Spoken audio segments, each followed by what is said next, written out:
ਸੀ ਤੇ ਮੇਰੇ ਨਾਲ ਅਟੈਕ ਸੀ ਤੇ ਮੈਂ ये बात तो ज़रा दोबारा बोले भाई लाल दादी के बारे में। ਵਾਹਿਗੁਰੂ ਜੀ ਕਾ ਖਾਲਸਾ ਵਾਹਿਗੁਰੂ ਜੀ ਕੀ ਫਤਿਹ। ਵੀਰ ਜੀ ਇਹ ਜਿਹੜਾ ਮਤਲਬ ਬੈਠਕ ਕਹਿ ਲਓ ਜਾਂ ਕੱਪੜਾ ਕਹਿ ਲਓ ਜਿਹੜੇ ਗਲੀ ਦੇ ਨਾਲ ਹੀ ਹੈ, ਇਹ ਭਾਈ ਲਾਲ ਜੀ ਦਾ ਸੀ।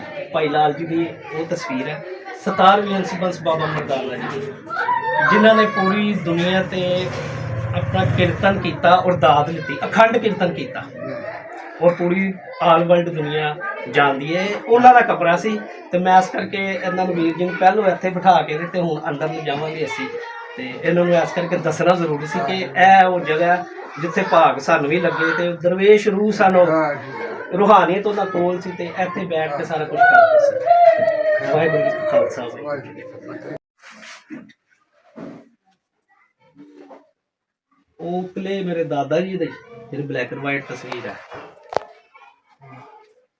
ਨਾਲ ਭਾਈ ਉਹਨਾਂ ਦੇ ਪੀਰ ਮੁਰਸ਼ਿਦ ਨਾਲ ਭਾਈ ਲਾਲ ਜੀ छोटी जी सेवा कबूल करियो।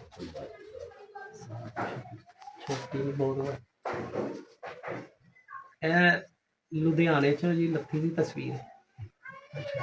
ਇੰਡੀਆ ਜੀ ਤੋਂ ਜਾਣੇ 2006 ਤੋਂ 8 ਲਗਾਤਾਰ 12 ਤੱਕ, ਤੇ ਇਹ ਲੁਧਿਆਣੇ ਉਹ ਸੰਧੂ ਸਟੂਡੀਓ ਹੈ ਬੜਾ ਮਸ਼ਹੂਰ। ਉਹ ਮੇਰਾ ਯਾਰ ਹੈ। ਹਾਂ ਉਹਨਾਂ ਨੇ ਕਿਹਾ ਜਿਨ੍ਹਾਂ ਨੇ ਉਹ ਕਹਿੰਦੇ ਜਿਨ੍ਹਾਂ ਨੇ ਲੁਧਿਆਣਾ, ਹਾਂਜੀ ਲੁਧਿਆਣਾ। ਅੱਛਾ ਅਸੀਂ 3 ਮਹੀਨੇ ਰਹੇ ਹੱਥੇ। ਉਹ ਤੇ ਜਾਂਦੇ ਰਹੀ ਤੇਜ ਪ੍ਰਤਾਪ ਸਿੰਘ ਹਾਂਜੀ ਹਾਂਜੀ ਬਿਲਕੁਲ ਬਿਲਕੁਲ। ਹੁਣ ਤੇ ਉਹਦੇ ਬਹੁਤ ਕੋਲ ਜਿੰਨੇ ਵੀ ਦੁਨੀਆ ਜਹਾਨ ਦੇ ਵੱਡੇ ਤੋਂ ਵੱਡਾ ਸਿਆਸਤ ਦੇ ਉੱਥੇ ਹੀ ਫੋਟੋ ਖਿਚਾਉਂਦੇ ਨੇ। ਹਾਂਜੀ ਉਹ ਕਹਿੰਦੇ ਉਹ ਬੜਾ ਨੇਕ ਆਦਮੀ ਹੈ। ਹਾਂ, ਉਹਨੇ ਕਿਹਾ ਜਿਵੇਂ ਕਹਿੰਦੇ ਨਾ ਲਾਹੌਰ ਨਹੀਂ ਤੱਕਿਆ ਤੇ ਜੰਮਿਆ ਨਹੀਂ। ਉਹ ਕਹਿੰਦੇ ਜਿਹਨਾਂ ਲੁਧਿਆਣੇ ਆਇਆ ਤਸਵੀਰ ਨਹੀਂ ਨਾ ਲਵਾਈ, ਉਹ ਸਮਝ ਲਓ ਉੱਤੇ ਬੜਾ ਅੱਛਾ ਸਟਾਈਲ। ਤੇ ਅਸੀਂ ਤਸਵੀਰ ਲਵਾਣੀ ਤੇ ਭਾਈ ਲਾਲ ਜੀ ਦਾ ਵੀ ਨਹੀਂ ਹਾਸਾ ਆਉਂਦਾ ਹੁੰਦਾ ਸੀ ਤੇ ਮੈਨੂੰ ਵੀ ਨਹੀਂ ਆਉਂਦਾ ਹੁੰਦਾ ਸੀ। ਤੇ ਮੈਂ ਕਿਹਾ ਉਹਨਾਂ ਨੇ ਸਾਰੇ ਜੱਥਿਆਂ ਦੀ ਲਾਈ, ਯਾਨੀ ਕਾਫੀ ਤਸਵੀਰਾਂ ਲਾਈਆਂ। ਉਹ ਅੰਦਰ ਵਾਲੀ ਜਿਹੜੀ ਹੈ ਉਹ ਵੀ ਉਹਨਾਂ ਨੇ ਲਾਈ ਹੋਈ। ਤੇ ਮੈਂ ਕਿਹਾ ਜੀ ਅਸੀਂ ਹੱਸਦੇ ਨੇ, ਕਹਿੰਦੇ ਛੱਡੋ ਆਪ ਕੈਮਰੇ ਤੇ ਆ ਗਏ, ਕਹਿੰਦੇ ਦੱਸੋ ਹੱਸੋਗੇ। ਉਹਨਾਂ ਨੇ ਯਕੀਨ ਕਰੋ ਹਸਾਇਆ ਔਰ ਤਸਵੀਰ ਦੇਖ ਲਓ, ਦੋਵੇਂ ਹੱਸਣ ਦੇ ਅਸੀਂ। ਇਹ ਯਾਦਗਿਰੀ ਤਸਵੀਰ, ਖਿੱਚਦੀ ਯਾਰ ਯਾਦਗਿਰੀ ਤਸਵੀਰ ਹੱਸਣ ਦੇ ਆ। ਵੇਖੋ ਅਸੀਂ ਇਹ ਉਹਨਾਂ ਦੇ ਹੱਥ ਦੀ ਲੱਥੀ ਹੋਈ ਜੇ। ਫਿਰ ਉਹਨਾਂ ਨੇ ਆਪਣੇ ਕੋਠੀ 'ਚ ਰਾਤ ਸਮਾਗਮ ਕਰਾਇਆ, ਸਾਨੂੰ ਨਹੀਂ ਪਤਾ ਕਿ ਕੀ ਕਰਨ ਦੇ ਨੇ। ਫਿਰ ਉਹਨਾਂ ਨੇ ਆਪਣੀ ਕੋਠੀ 'ਚ ਰਾਤ ਨੂੰ ਪ੍ਰੋਗਰਾਮ ਰੱਖਿਆ, ਫਿਰ ਇਹ ਤਸਵੀਰਾਂ ਦਿੱਤੀਆਂ ਸਾਨੂੰ ਸਾਰੀਆਂ। ਬੜਾ ਨੇਕ ਆਦਮੀ, ਬੜਾ ਜ਼ਬਰਦਸਤ ਹੈ ਮੇਰਾ ਯਾਰ ਬੜਾ ਪੱਕਾ। ਤੁਸੀਂ ਪਛਾਣ ਲਿਆ। ਹੁਣ ਕੀ ਚਾਹ ਪੀਓਗੇ? ਮੈਨੂੰ ਪਤਾ ਨਹੀਂ ਕਿੱਥੇ ਰਹਿੰਦੇ ਨੇ, ਪਰ ਮੈਨੂੰ ਉਹ ਅਖਬਾਰ ਦੀ ਇੱਕ ਕਟਿੰਗ ਹੋਣਾ। ਅੱਛਾ ਜੀ, ਉਹਦੀ ਤੁਹਾਡਾ ਫੋਨ ਨੰਬਰ ਠੀਕ ਠੀਕ ਸਾਰਾ ਕੁਝ, ਉਹ ਫੋਨ ਨੰਬਰ ਤੋਂ ਫਿਰ ਤੁਹਾਡਾ ਕੰਟੈਕਟ ਕੀਤਾ ਤੇ ਇਸ ਘਰ 'ਚ ਪਹੁੰਚੇ ਆ।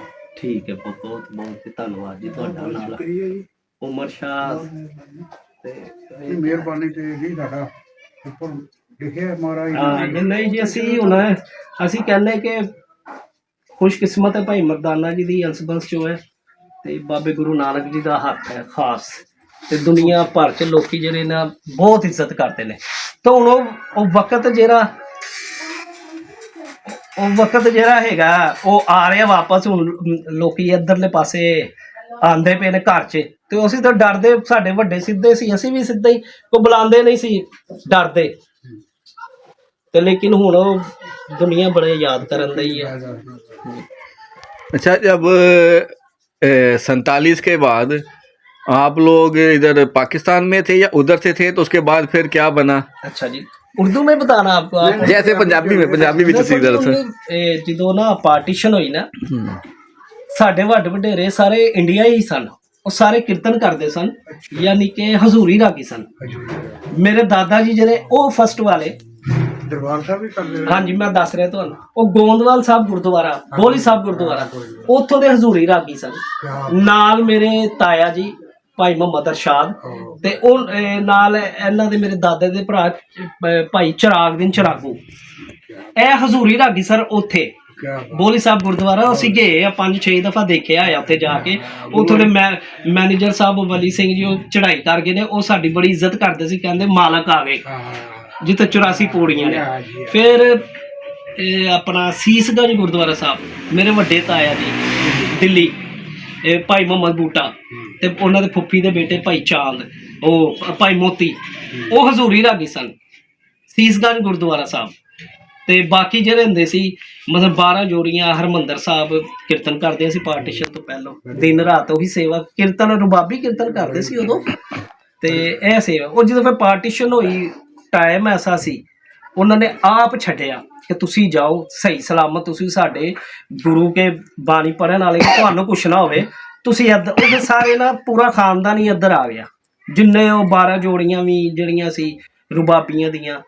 ਤੇ ਉਹਨਾਂ ਨੇ ਫਿਰ ਇੱਥੇ ਆ ਕੇ ਕਿਸੇ ਨੇ ਫਿਲਮ ਇੰਡਸਟਰੀ 'ਚ ਚਲਾ ਗਿਆ, ਕੋਈ ਗਾਣਾ ਗਾ ਲਾ ਪਿਆ, ਲੇਕਿਨ ਜਿਹੜੀ ਕੀਰਤਨ ਨੂੰ ਜ਼ਿੰਦਾ ਰੱਖਿਆ ਨਾ ਉਹ ਭਾਈ ਲਾਲ ਜੀ ਨੇ, ਮੇਰੇ ਅੱਬਾ ਜੀ ਨੇ ਕੀਤਾ। ਰੱਖਿਆ ਉਹਨਾਂ ਨੇ ਆਣ ਕੇ ਉਹਨਾਂ ਦਰਸ਼ਨ ਕੀਤੇ ਇਹਨਾਂ ਨੇ। ਹਾਂ ਉਹਨਾਂ ਨੇ ਪੂਰੀ ਗਏ ਸਨ ਇੰਡੀਆ। ਹਾਂਜੀ ਮਜ਼ਦੂਰੀ ਕੀਤੀ ਉਹਨਾਂ ਨੇ ਆਣ ਤੇ, ਜਦੋਂ ਪਾਰਟੀਸ਼ਨ ਹੋ ਗਿਆ ਫਿਰ ਕਵਾਲੀ ਕਰਦੇ ਰਹੇ ਨਾ, ਲੇਕਿਨ ਉਹ ਕੀਰਤਨ ਨਹੀਂ ਛੱਡਿਆ, ਲਿਖਦੇ ਰਹਿੰਦੇ ਸਨ। ਫਿਰ ਚੰਗੇ ਦੌਰ ਆਏ 56 ਤੋਂ ਬਾਅਦ, ਫਿਰ ਉਹ ਬੰਬਈ ਕਲਕੱਤਾ ਉਹਨਾਂ ਦਾ ਦੌਰਾ ਹੀ ਆਇਆ ਹੁੰਦਾ ਸੀ। ਤੇ ਉਹਨਾਂ ਦੀ ਵਜ੍ਹਾ ਤੋਂ, ਕਰਨ ਦੀ ਵਜ੍ਹਾ ਤੋਂ ਅਸੀਂ ਅੱਜ ਤੁਹਾਡੇ ਨਾਲ ਗੱਲਬਾਤ ਕਰਦੇ।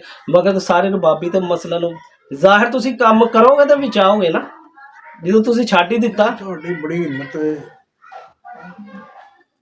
ਇਹ ਜਿਹੜਾ ਮੁਲਕ ਬਣਿਆ ਤੁਹਾਨੂੰ ਪਤਾ ਇਹਦੀ ਬੁਨਿਆਦ ਕੀ ਸੀ? ਹਾਂਜੀ ਪਤਾ ਹੀ ਬਿਲਕੁਲ ਬਿਲਕੁਲ। ਇਹ ਮੁਲਕ ਦੀ ਬੁਨਿਆਦ ਇਹੋ ਜਿਹੀ ਮਾੜੀ ਖੂਨ ਖਰਾਬੇ ਵਾਲੀ ਬੁਨਿਆਦ, ਬਿਲਕੁਲ ਉਹ ਕੀਤਾ ਗਿਆ ਨਾ, ਮਿਸਗਾਈਡ ਕੀਤਾ ਗਿਆ।